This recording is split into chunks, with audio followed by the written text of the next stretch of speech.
Hi there, Laura Donnelly and Helen Kagan to share 5 things to cultivate wellness in your life. Um, we have a multitude of things, but right now, one of the most important things I would recommend you think about is how not to take things personally. So many things happen in our lives, and if we take everything personally, we just bounce around like a ping pong ball, and everything is a mess. And I will continue on the mess because Laura and I together have written a very interesting article about how to get from the mess to ease. And mess, in our understanding, is mental, emotional, spiritual stress, or any other word starting with the S. You can figure it out. And is much more deeper, I would say, and more important than just ease, even though ease is very important. Ease is an acronym for emotional awareness and spiritual evolvement. And in order, to kind of be well and achieve wellness, my belief is that we all need to learn that self love is not selfishness, and we need to practice it daily. And it especially applies to women caregivers because we often forget that we have to put our oxygen mask first. And for me, it's a journey, it's a learning curve because it's definitely not easy, and it's quite weird, that I think about myself first rather than taking care of everybody else. And like I said, it's very important to love yourself, to consider yourself number one priority, and to practice it daily. Laura?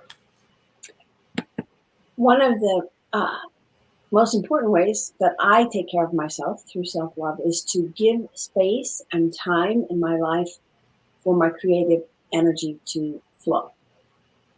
And this can be as simple as making a beautiful meal or a salad that has, red tomatoes and white feta cheese and black olives all All mixed, the colors. all the colors mixed in like you're painting with the greenery, and it can be how I pick out my clothes with colors in mind, and just even taking my phone and taking a picture of something that captures my eye in nature. All of this is giving myself permission to express my creativity. I cannot agree with you more.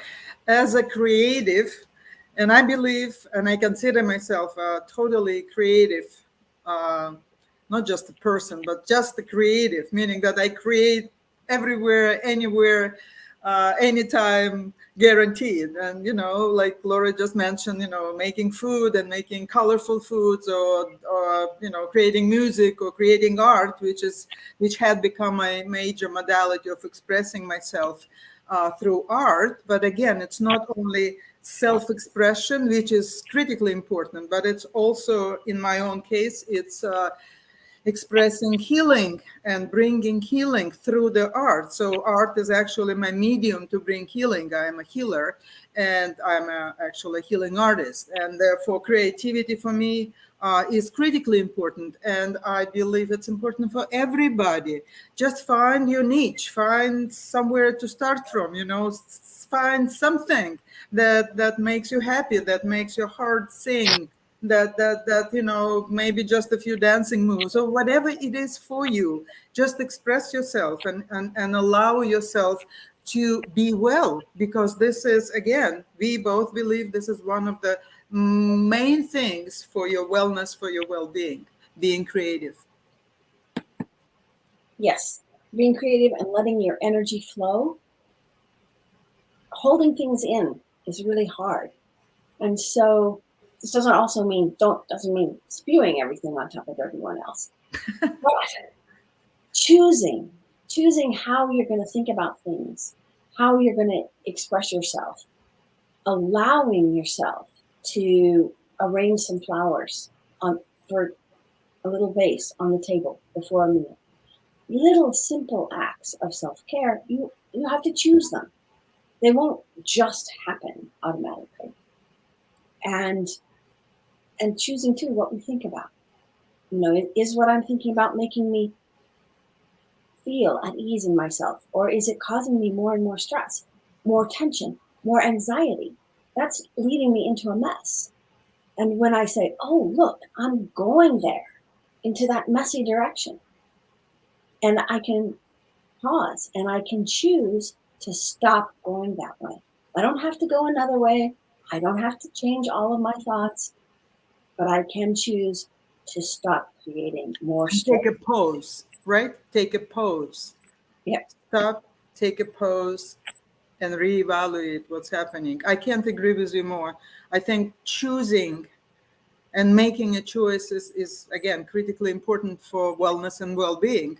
And why is that so important? Because we don't realize, listen guys, we don't realize that every minute of our lives we are making a choice, whether we're doing consciously, intentionally, or subconsciously, and allow our reptilian brain to choose for us versus us choosing and making intention and going forward with what we chosen. So this is always about choice. And I think it kind of nicely goes to what I wanted to say about mission, vision, and purpose, because I believe that we all have to create our vision. We need to define our mission in life, and we all need to live on purpose, because otherwise it becomes meaningless.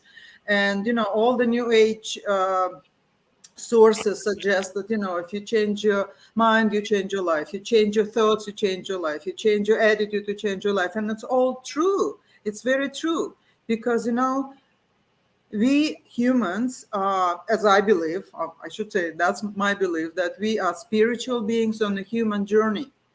And we often go towards certain results. We set our goals and we go towards them, and then we're killing ourselves while we are getting what we want or what we believe that we want. And I think it's very important to define where are you are meaning where you are and where you can start from. And this is exactly what we write in about in our article, how are we getting from the mess, mental, emotional, spiritual, stress and stuckness and other s stuff, to ease, to our emotional awareness and spiritual evolvement. And don't forget, this is not about the destination, but the journey. This is most important, that we are on a journey. And just remember that journey is our wellness, our well being, and that's how we actually, I think, achieve it, by being on a journey. I'm done. And it's an adventure. So have fun, take care of yourself. Oh, and read our article, please. Please do. From Yeah, mess to ease.